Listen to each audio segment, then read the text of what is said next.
नमः शिवाय।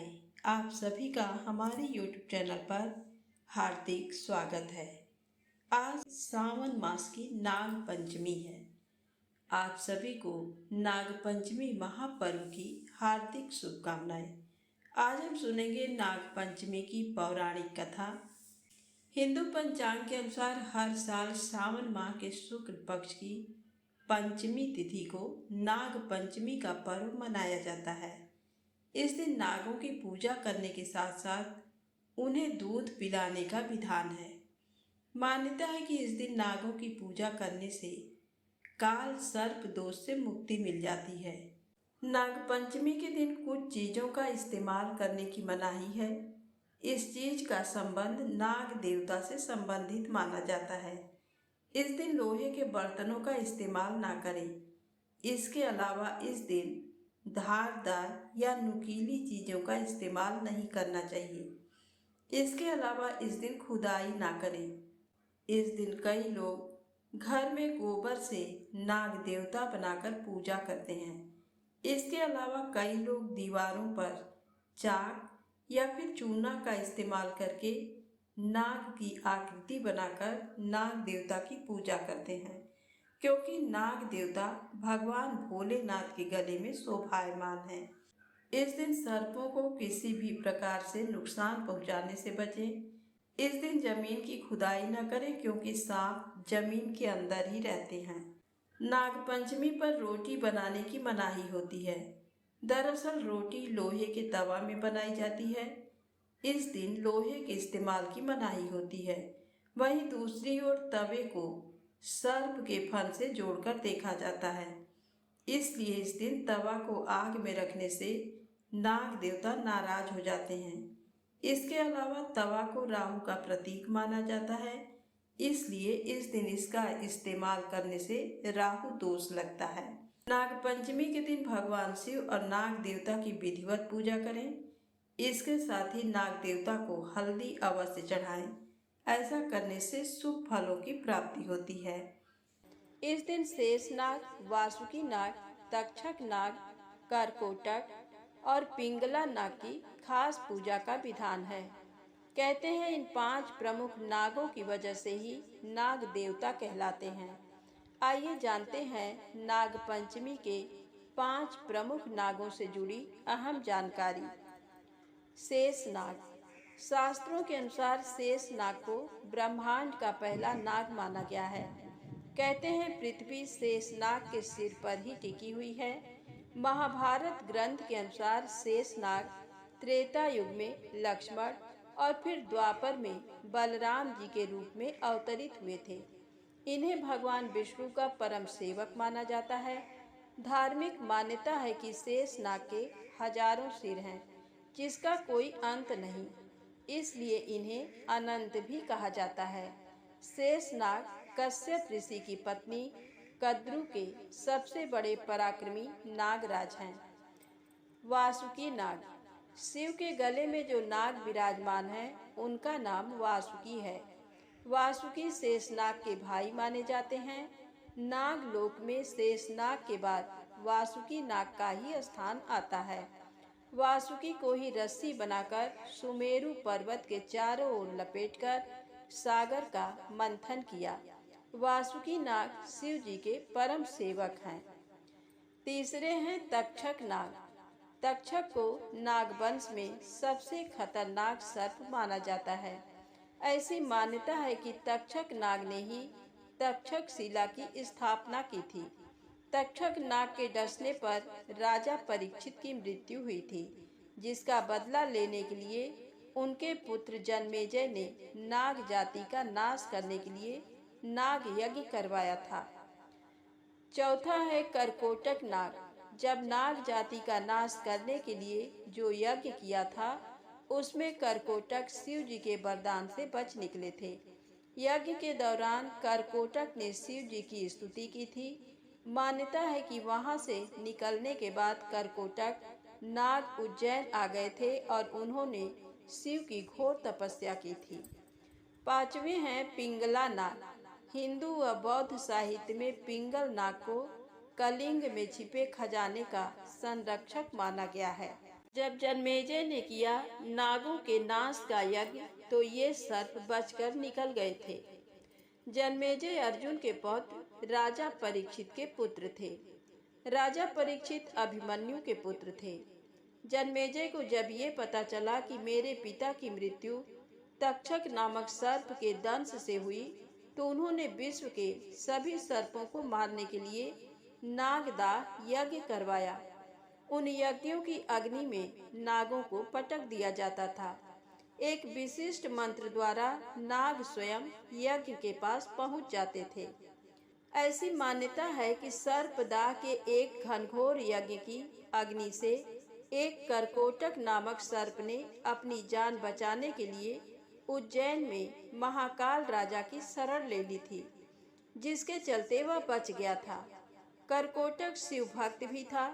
शिव जी की स्तुति के कारण करकोटक जन्मेजय के नाग यज्ञ से बच निकले थे और उज्जैन में उन्होंने शिव की घोर तपस्या की थी। दूसरे हैं तक्षक। जब लाखों सर्प यज्ञ की अग्नि में गिरने प्रारंभ हो गए, तब भयभीत तक्षक ने इंद्र की शरण ली। वह इंद्रपुरी में रहने लगा। वासुकी की प्रेरणा से एक ब्राह्मण आस्तिक परीक्षित के यज्ञ स्थल पर पहुंचा और यजमान तथा ऋत्विजों की स्तुति करने लगा। उधर जब ऋत्विजों ने तक्षक का नाम लेकर आहुति डालनी आरंभ की, तब मजबूरी में इंद्र ने तक्षक को अपने उत्तरी में छिपाकर वहां लाना पड़ा। वहां वे तक्षक को अकेला छोड़कर अपने महल में लौट गए। विद्वान ब्राह्मण बालक आस्तिक से प्रसन्न होकर जन्मेजय ने उसे एक वरदान देने की इच्छा प्रकट की, तो उसने वरदान में यज्ञ की तुरंत समाप्ति का वर मांगा। बस इसी कारण तक्षक भी बच गया, क्योंकि उसके नाम के आवाहन के समय वह बस अग्नि में करने ही जा रहा था और यज्ञ समाप्ति की घोषणा कर दी गई। अब आइए जाने भगवान शिव के 5 नाग कन्याओं की पौराणिक कथा। कथा के अनुसार एक बार भगवान शिव और माता पार्वती सरोवर में जल क्रीड़ा कर रहे थे। सो उसी समय संयोगवश भगवान शिव का वीर्य स्खलन हो गया। उस दौरान भोलेनाथ ने अपने वीर्य को एक पत्ते पर रख दिया। उसी वीर्य से 5 कन्याओं का जन्म हुआ। ये 5 कन्याएं मनुष्य नहीं बल्कि नाग के रूप में जन्मी थीं। इनके नाम हैं जया, बिसहर, शामिलबारी, देव और तोतली। माता पार्वती को इस बारे में कोई जानकारी नहीं थी, पर भगवान शिव इन नाग कन्याओं पर गणेश और कार्तिकेय की तरह ही प्रेम लुटाते हैं। वे हर दिन ब्रह्म मुहूर्त में सरोवर के पास जाकर 5 नाग कन्याओं से मिलते थे और उनके साथ खेलते थे। एक दिन माता पार्वती को संदेह हुआ कि शिव बिना बताए रोज सुबह कहाँ जाते हैं। एक दिन वह शिव जी का पीछा करते हुए सरोवर पहुंची और वहां भोलेनाथ को नाग कन्याओं के साथ पिता के समान स्नेह करते हुए देख क्रोधित हो उठी। क्रोध के वशीभूत होकर उन्होंने 5 नाग कन्याओं को मारना चाहा। जैसे ही उन्होंने मारने के लिए पैर उठाया, तभी भोलेनाथ ने उन्हें रोक दिया और पुत्रियों के जन्म की सारी कथा बताई। भोलेनाथ ने कहा कि सावन मास की शुक्ल पक्ष की पंचमी के दिन जो इन नाग कन्याओं की पूजा करेगा, उनके परिवार को सर्प दंश का भय नहीं रहेगा, साथ ही घर में अन्न धन के भंडार भरे रहेंगे। तो प्रेम से बोले नाग कन्याओं की जय हो। अब आइए सुने नाग पंचमी की दूसरी पौराणिक कथा। प्राचीन काल में एक सेठ जी के 7 पुत्र थे। 7 के विवाह हो चुके थे। सबसे छोटे पुत्र की पत्नी श्रेष्ठ चरित्र की विदुषी और सुशील थी, परंतु उसके भाई नहीं था। एक दिन बड़ी बहू ने घर लीपने को पीली मिट्टी लाने के लिए सभी बहुओं को साथ चलने को कहा, तो सभी डलिया और खुरपी लेकर मिट्टी खोदने लगी। तभी वहां एक सर्प निकला, जिसे बड़ी बहू खुरपी से मारने लगी। ये देखकर छोटी बहू ने उसे रोकते हुए कहा, मत मारो इसे, ये बेचारा निरपराध है। ये सुनकर बड़ी बहू ने उसे नहीं मारा। तब सर्प एक ओर जा बैठा। तब छोटी बहू ने उससे कहा, हम अभी लौट कर आती हैं, तुम यहाँ से जाना मत।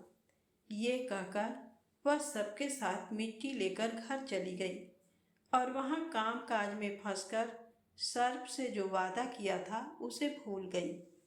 उसे दूसरे दिन वह बात याद आई तो सबको साथ लेकर वहाँ पहुँची और सर्प को उस स्थान पर बैठा देखकर बोली, सर्प भैया नमस्कार। सर्प ने कहा, तू भैया कह चुकी है इसलिए तुझे छोड़ देता हूँ, नहीं तो झूठी बात कहने के कारण तुझे अभी डस लेता। वह बोली, भैया मुझसे भूल हो गई, उसकी क्षमा मांगती हूँ। तब सर्प बोला, अच्छा तू आज से मेरी बहन हुई और मैं तेरा भाई हुआ, तुझे जो मांगना हो मांग ले। वह बोली, मेरा कोई भाई नहीं है, अच्छा हुआ जो तू मेरा भाई बन गया। कुछ दिन व्यतीत होने पर वह सर्प मनुष्य का रूप रखकर उसके घर आया और बोला कि मेरी बहन को भेज दो। सबने कहा कि इसके तो कोई भाई नहीं था, तो वह बोला, मैं दूर के रिश्ते में इसका भाई हूँ, बचपन में ही बाहर चला गया था। उसके विश्वास दिलाने पर घर के लोगों ने छोटी को उसके साथ भेज दिया। उसने मार्ग में बताया कि मैं वही सर्प हूँ, इसलिए तू डरना नहीं और जहाँ चलने में कठिनाई हो वहाँ मेरी पूंछ पकड़ लेना। उसने कहे अनुसार ही किया और इस प्रकार वह उसके घर पहुँच गई। वहाँ के धन ऐश्वर्य को देखकर वह चकित हो गई। एक दिन सर्प की माता ने उससे कहा, मैं एक काम से बाहर जा रही हूँ, तू अपने भाई को ठंडा दूध पिला देना।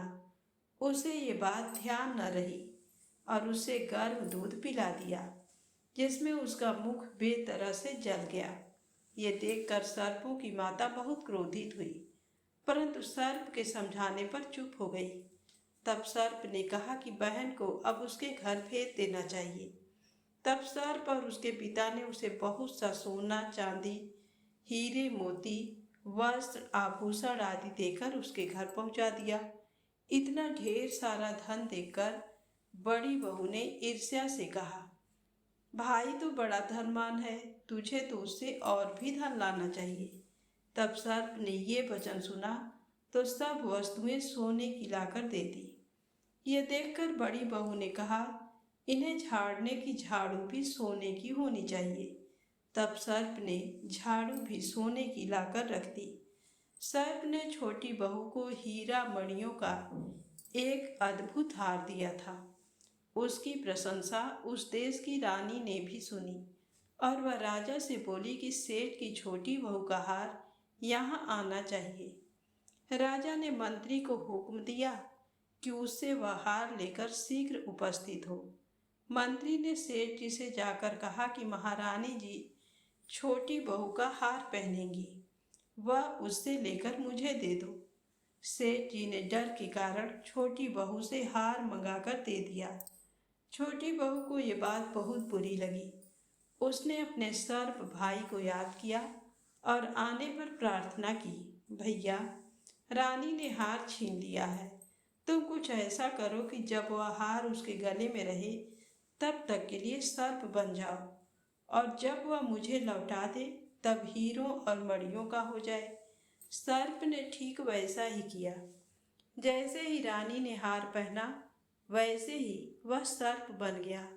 ये देखकर रानी चीख पड़ी और रोने लगी। ये देखकर राजा ने सेठ के पास खबर भेजी कि छोटी बहू को तुरंत भेजो। सेठ जी डर गए कि राजा न जाने क्या करेगा। वे स्वयं छोटी बहू को साथ लेकर उपस्थित हुए। राजा ने छोटी बहू से पूछा, तूने क्या जादू किया है, मैं तुझे दंड दूंगा। छोटी बहू बोली, राजन धृष्टता क्षमा कीजिए, ये हार ही ऐसा है कि मेरे गले में हीरों और मणियों का रहता है और दूसरे के गले में सर्प बन जाता है। यह सुनकर राजा ने वह सर्प बना हार उसे देकर कहा, अभी पहनकर दिखाओ। छोटी बहू ने जैसे ही उसे पहना वैसे ही हीरो मणियों का हो गया। ये देखकर राजा को उसकी बात का विश्वास हो गया और उसने प्रसन्न होकर उसे बहुत सी मुद्राएं भी पुरस्कार में दी। छोटी बहू अपने हार को लेकर घर लौट आई। उसके धन को देखकर बड़ी बहू ने ईर्ष्या के कारण उसके पति को सिखाया कि छोटी बहू के पास कहाँ से इतना धन आया है। ये सुनकर उसके पति ने अपनी पत्नी को बुलाकर कहा, ठीक ठीक बता कि ये धन तुझे कौन देता है। तब वह अपने सर्प भाई को याद करने लगी। तब उसी समय सर्प ने प्रकट होकर कहा, यदि मेरी धर्म बहन के आचरण पर कोई भी संदेह प्रकट करेगा तो मैं उसे डस लूंगा। ये सुनकर छोटी बहू का पति बहुत प्रसन्न हुआ और उसने सर्प देवता का बड़ा सत्कार किया। उसी दिन से नाग पंचमी का त्योहार मनाया जाता है और स्त्रियां सर्प को भाई मानकर उसकी पूजा करती हैं। तो प्रेम से बोले, शंकर भगवान गौरी माता की जय हो। महाभारत के अनुसार नागों का जन्म कैसे हुआ। महर्षि कश्यप, जिनकी अनेक पत्नियां थीं, उनमें से दो थी बिंता और कद्रू। दोनों रूपवती एवं गुणवती थीं और दोनों के बीच एक दूसरे के लिए प्रतिस्पर्धा का भाव था। इसी प्रतिस्पर्धा में उन्होंने महर्षि कश्यप की खूब सेवा की, जिससे प्रसन्न होकर महर्षि कश्यप ने वर मांगने को कहा, जिस पर कद्रू ने अत्यंत बलशाली 1 सहस्त्र पुत्रों का वरदान मांगा।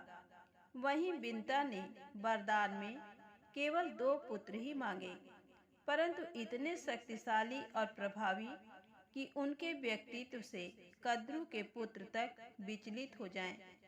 महर्षि कश्यप ने दोनों को तथास्तु कहा। परिणाम स्वरूप कद्रू ने 1 अंडा दिया और बिंता ने 2 अंडे उत्पन्न किए। तय समय के बाद कद्रू के अंडे फूटने से 1 सहस्त्र नाग पुत्र निकले, जिसके बाद नागलोक का सृजन हुआ। परंतु ये क्या, बिंता के अंडे फूटने में तो और अधिक समय लग रहा था। सालों बीत गए लेकिन बिंता के अंडे फूटे ही नहीं। तो अधीरता में बिंता ने अपने 1 अंडे को फोड़ दिया, जिसमें से उनका 1 पुत्र निकला जो पूर्ण रूप से विकसित नहीं था। एक ऐसा बलशाली पुत्र जिसके कमर के नीचे का भाग पूरी तरह से विकसित ही नहीं था। उस बालक ने, जो कि अरुण देव हैं, उन्होंने अपने माता से कहा कि आपने ये क्या किया, लेकिन जो मेरा छोटा भाई है उसे पूर्ण विकसित होने दें। इतना कहकर अरुण देव सूर्य देव के पास चले गए और उनके सारथी बन गए। समय बीतता गया, बिंता का दूसरा अंडा अभी भी नहीं फूटा। इसी समय समुद्र मंथन हो रहा होता है, जिसमें से कई रत्न निकलते हैं। एक उच्च श्रवा नामक अश्व भी निकला, जो तेजस्वी और श्वेत वर्ण का था। इधर कद्रू और बिंता में विवाद शुरू हो गया कि उच्च श्रवा की पूंछ किस वर्ण का है। बिंता ने कहा, अश्व श्वेत है तो उसकी पूंछ भी श्वेत ही होगी, परंतु कद्रू ने कहा पूंछ काली है। अंततः दोनों में शर्त लगी कि जिसकी बात सही नहीं निकली उसे दूसरी की दासी बनना होगा। कद्रू ने पहले ही अपने पुत्रों को अश्व की पूंछ से लिपटने की आज्ञा दे दी थी। पहले तो नाग इस अनुचित कार्य के लिए माने नहीं, लेकिन कद्रू ने जब सबको जलाकर भस्म कर देने की बात कही तो एक नाग को छोड़ सबने विवश होकर आज्ञा का पालन किया और अश्व के पूंछ से जाकर लिपट गए। इस तरह अश्व की पूंछ काली दिखाई देने लगी। अतः एक षड्यंत्र के तहत बिंता कद्रू की दासी बन गई। वहीं उसका आने वाला पुत्र भी कद्रू और उसके पुत्रों का दास होता है। और समय बीता, बिंता का दूसरा पुत्र भी उत्पन्न हुआ, जो अति तेजस्वी और बलशाली थे। बिंता के ये पुत्र और कोई नहीं, पक्षीराज गरुड़ हैं। माता और गरुड़ दोनों ही कद्रू के दासत्व में थे। एक समय कद्रू ने गरुड़ से अपने पुत्रों को घुमाने के लिए कहा। नागों को घुमाने के पश्चात क्रोधित गरुड़ ने कद्रू से उन्हें और उनकी माता को दासत्व से मुक्त करने को कहा। इस पर सर्वसम्मति से कद्रू एवं उनके नाग पुत्रों ने कहा कि यदि तुम हम लोगों के लिए अमृत कलश ले आओगे तो हम तुम्हें और तुम्हारी माता को मुक्त कर देंगे। फिर क्या था, पराक्रमी, शक्तिशाली और मातृभक्ति से ओतप्रोत गरुड़ देव ने स्वर्ग पहुंचकर देवराज इंद्र सहित सभी देवताओं को हराते हुए सुरक्षा घेरे को तोड़ते हुए अमृत कलश को उठा लिया और नागों को देने चल पड़े। यहाँ इंद्र को हरा देने के पीछे भी एक कथा है। एक समय महर्षि कश्यप एक महायज्ञ कर रहे थे, जिसमें देवगण एवं ऋषि अपनी श्रद्धा अनुसार संविधा आहुति ले जा रहे थे। इसी बीच देवराज इंद्र ने संविधा ले जा रहे अंगूठे जितने छोटे छोटे बाल खिले ऋषियों का उपहास उड़ाया, जिससे क्रोधित ऋषियों ने इंद्र को श्राप दिया कि एक दिन उसका सिंहासन छीन लिया जाएगा। वहीं कश्यप ऋषि के समझाने पर क्रोधित ऋषियों ने कहा कि कुछ समय के लिए तुम्हारा सिंहासन छीन लिया जाएगा। ऐसा करने वाला भी अपने क्षेत्र का इंद्र ही होगा। ऐसा करने वाले और कोई नहीं, गरुड़ देव ही थे। गरुड़ देव अमृत कलश स्वर्ग से लेकर जा ही रहे थे कि भगवान विष्णु उनके सामने प्रकट हुए और गरुड़ देव के पराक्रम से प्रसन्न होकर उनसे वर मांगने को कहा। इस पर गरुड़ देव ने भी कहा कि मैंने भी आपकी वीरता के बारे में सुना है, आप भी मुझसे कोई वर मांगिए। गरुड़ देव ने वर मांगा कि वह सदैव नारायण के ऊपर रहें। वहीं भगवान विष्णु ने कहा, मैं चाहता हूँ कि तुम सदैव मेरे नीचे रहो। इस तरह नारायण की ध्वज पर गरुड़ चिन्ह स्थापित हुआ और गरुड़ देव स्वयं भगवान विष्णु के वाहन बन गए। अब भगवान विष्णु ने कहा, मित्र, आप इस अमृत कलश को मुझे दे दें, क्योंकि नागों ने अमृत पी लिया तो संसार नागों से भर जाएगा। लेकिन गरुड़ ने अपनी माता को दासता से मुक्त कराने की बात कही तो भगवान विष्णु ने सुझाया कि नागों ने आपसे अमृत कलश लाने को कहा है ना, कि अमृत पिलाने को। अमृत कलश ले जाओ और नागों से कहो कि वो स्नान करके ही अमृत पी सकते हैं, बाकी सब देवराज इंद्र पर छोड़ दो।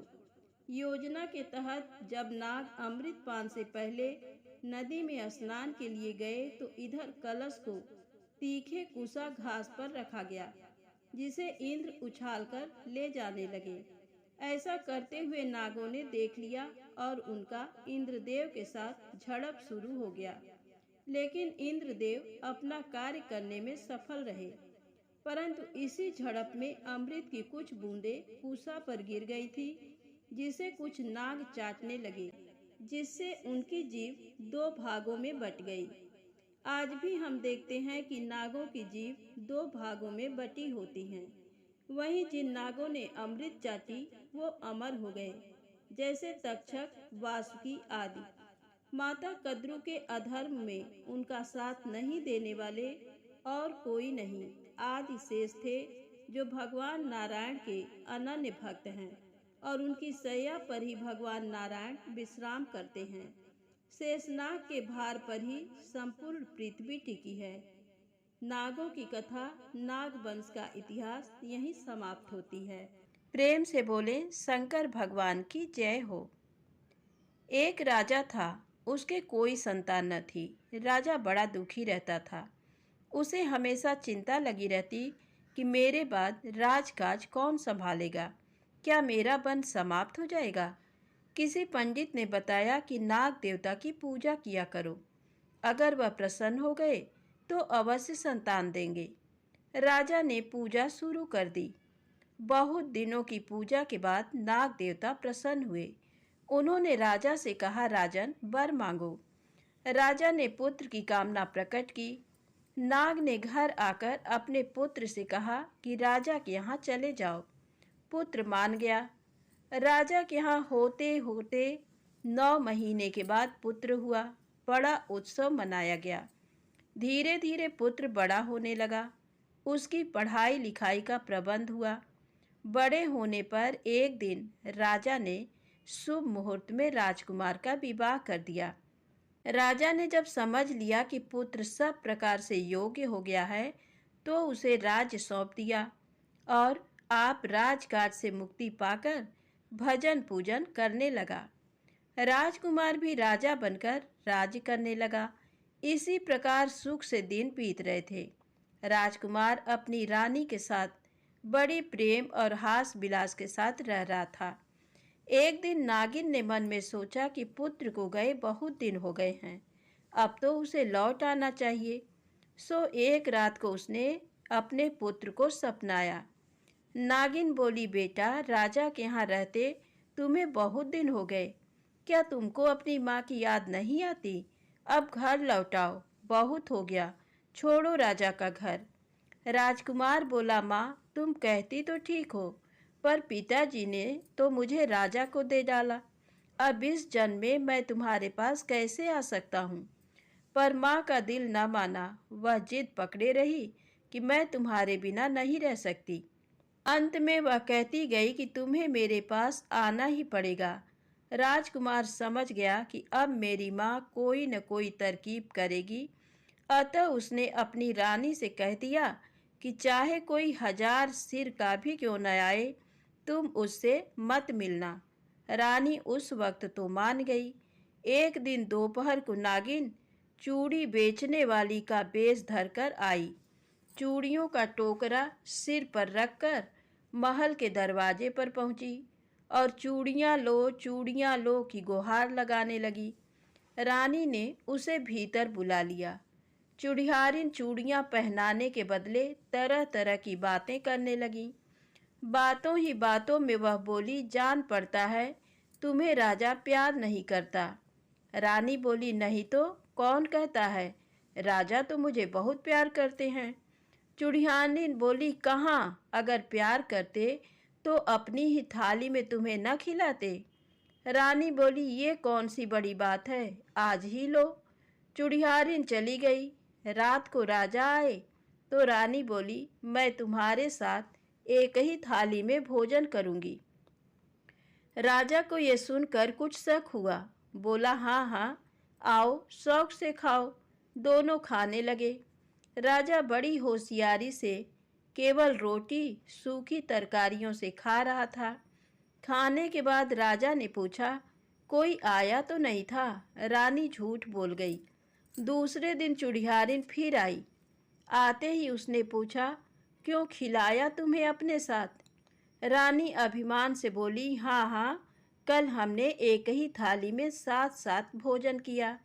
चुड़ियारिन ने मुंह बिचका कर कहा, मैं तो तब मानूं जब तुम दोनों एक ही थाली में खीर खाओ।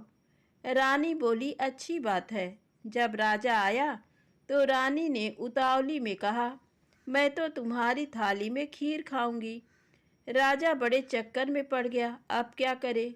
कुछ सोच कर बोला, अच्छा जाओ खीर ले आओ। खीर आई। राजा ने बड़ी होशियारी से बीच में एक लकीर खींच दी। थाली के नीचे गुटका लगाकर अपनी ओर झुका ली। दोनों ने खीर खाई। राजा को कुछ शक हो गया। उसने पूछा, रानी, आजकल तुम्हें ये क्या उल्टी सीधी बातें सूझा करती हैं? क्या कोई तुमसे कुछ कहता है? रानी बोली, नहीं तो मेरी ही इच्छा थी। चुड़ियारिन फिर दूसरे दिन आई। आते ही उसने पूछा, राजा के साथ खीर खाई? रानी ने बड़ी तपाक से उत्तर दिया, हाँ खाई, क्यों नहीं। चुड़ियारिन को विश्वास न हुआ, पर समझ गई कि राजा फिर कोई चाल खेल गया। खैर जाएगा कहाँ। उसने रानी से कहा, आज तुम राजा का जूठा पानी पीना, देखो राजा क्या कहता है। वह कभी नहीं पिलाएगा। रानी बोली, भला तुम्हारी सब बातें झूठी हैं। रात को राजा जब खाना खाकर पानी पीने लगा तो रानी ने कहा, मैं तुम्हारा जूठा पानी पीऊंगी। राजा झल्ला कर बोला, आजकल तुम क्या बच्चों की सी बातें किया करती हो? पर रानी न मानी। विवश हो राजा ने कहा, गिलास ले आओ। रानी पानी भरकर गिलास ले आई। राजा इधर उधर की बातें करता रहा और मौका पाकर थोड़ा सा पानी खिड़की के बाहर फेंक दिया और बोला, लो पियो पानी। रानी ने पानी पी लिया। चुड़ियारिन का ये दांव भी खाली गया, पर वह हिम्मत हारने वाली न थी। उसने पूछा, क्या राजा ने तुम्हें कभी जूठा पान खिलाया है? आज मांगना, वह जूठा पान नहीं देगा। रानी ने कहा, इसमें कौन सी बड़ी बात है। रात को रानी ने राजा से जूठा पान मांगा। राजा समझ गया कि संकट अब आकर ही रहेगा, फिर भी बोला, अच्छा लाओ पान। पान आया और राजा ने बातों ही बातों में पान को हथेली से मसलकर आधा पान स्वयं खा लिया और आधा पान रानी को दे दिया। रानी संतुष्ट हो गई। चुड़ियारिन अपनी चाल में बराबर हारती गई। अब वह खुले रूप में मामले का फैसला कर डालना चाहती थी। उसने कहा, रानी, आज तुम राजा से पूछना, तुम्हारी जाति क्या है? रानी बोली, क्या वह किसी और जाति के हैं? वह बोली, हाँ, इसमें बड़ा रहस्य है। उनकी जाति कुछ और ही है। चाहे जितना बहलाएं तुम मानना मत। रानी बोली, अच्छा। रात में राजा के आने पर रानी ने पूछा, राजा, तुम्हारी जाति क्या है? राजा सन्नाटे में आ गया, पर घबराया नहीं। बोला, क्यों, दिखाई नहीं देता तुम्हें? मनुष्य की जात है मेरी। रानी बोली, नहीं, तुम छिपा रहे हो। तुम्हारी ये जाति नहीं है। अपनी सच्ची जाति बताओ। राजा ने पूछा, रानी, क्या तुम्हें किसी ने बहकाया है? रानी बोली, नहीं, पर अपनी जाति बताओ। राजा ने कहा, क्या तुम्हें विश्वास नहीं है? मैं तो राजवंश में पैदा हुआ क्षत्रिय हूँ। रानी बोली, नहीं, अपनी असली जाति बताओ। राजा ने बहुत समझाया, पर रानी ने हठ न छोड़ा। अंत में राजा विवश होकर बोला, सुबह बताऊंगा। सुबह होते ही रानी ने फिर पूछना शुरू कर दिया, राजा, अपनी जाति बताओ। राजा बोला, जाति पूछ पछतैहो रानी। रानी बोली, नहीं राजा, जाति बताओ। राजा फिर बोला, जाति पूछ पछतैहो रानी। रानी ने हठ ठान ली, नहीं राजा, जाति बताओ। राजा ने कहा, अच्छा चलो बाहर। नहीं मानती तो बताता हूँ। दोनों एक तालाब के किनारे आए। राजा ने कहा, रानी, अब भी मौका है, मान जाओ। पर रानी ने मन में शंका का भूत बैठ गया था। तिरिया हट तो जग जाहिर है। रानी पागलों की भांति दोहराती जाती, नहीं राजा, जाति बताओ। राजा पानी में उतरा और घुटने घुटने पानी में गया। रानी से बोला, रानी, जिद छोड़ दो, जाति मत पूछो, नहीं तो पछताओगी। रानी ने कहा, नहीं राजा, जाति बताओ। राजा आगे बढ़ा। अब पानी उसकी कमर तक था। राजा कातर होकर बोला, रानी, अब भी मान जाओ। जाति पूछ पछतैहो रानी। रानी बोली, नहीं राजा, जाति बताओ। राजा पानी में आगे बढ़ा। अब पानी छाती तक था। राजा की आंखों में आंसू छलछला आए। रानी, मान जाओ, जाति ना पूछो। रानी ने हट की, नहीं राजा, जाति बताओ। पानी गले तक पहुंच गया। राजा बोला, अब भी कुछ नहीं बिगड़ा है, अब भी मान जाओ। रानी कहती रही, नहीं राजा, जाति बताओ। राजा अब नाक तक पानी में चला गया। रानी, क्यों जान लेने पर उतारू हो? मेरे बाद रोओगी, अब भी मान जाओ। रानी नहीं मानी, नहीं राजा, जाति बताओ। राजा डुबकी मार गया और दूसरे ही क्षण उसी जगह पानी में फन काढ़े काला नाग तैरने लगा। उसे देखकर रानी अचेत हो गई। जब होश आया तो सिर धुन धुन कर विलाप करने लगी। पर अब क्या हो सकता था? राजा को पता लगा तो वह और भी दुखी हुए। पंडितों ने कहा कि नदी पार सांप की बांबियां हैं, उन्हीं की सेवा करो। रानी ने मन लगाकर दूध और पानी से उनकी सेवा की। नाग देवता प्रसन्न हुए। नागिन बोली, बोलो बेटी, क्या चाहिए? रानी ने हाथ जोड़ प्रार्थना की, मेरा सुहाग दे दो। नागिन बोली, जा, तुझे तेरा सुहाग मिल जाएगा। मैंने तुझे छला और तूने मुझे छला, इतना कहकर नागिन ने अपना पुत्र रानी को लौटा दिया। राजा रानी फिर सुख से रहने लगे। हे नाग देवता, जैसे उनके दिन बहुरे वैसे सबके बहुरे। प्रेम से बोले, नाग देवता की जय हो, शंकर भगवान की जय हो। जय माता दी, जय भोलेनाथ।